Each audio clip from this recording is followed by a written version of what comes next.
Things you do when you develop a strategic plan, it's really easy to kind of sort of sit in your room and just kind of come up with all these strategies.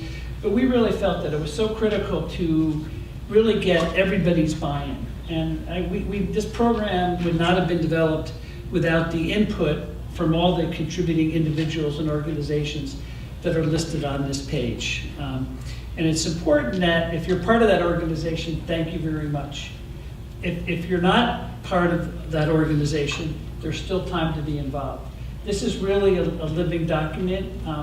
We didn't want it to develop a strategic plan that we passed out and ended up on the shelf.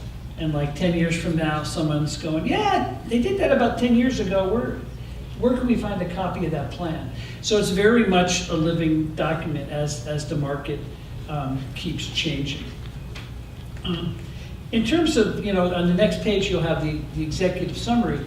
I think the critical thing that's so important is that we know that, and we call it, you hear a lot of the term medical tourism, and you hear a lot about people traveling to India or other countries to get operations done, very inexpensively.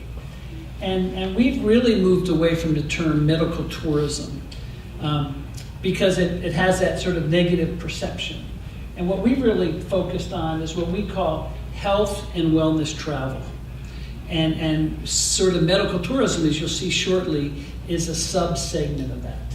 And I think we all know, with the Affordable Care Act and how medicine's changing and reimbursements are changing, is that everybody is looking for alternatives to maybe their home markets.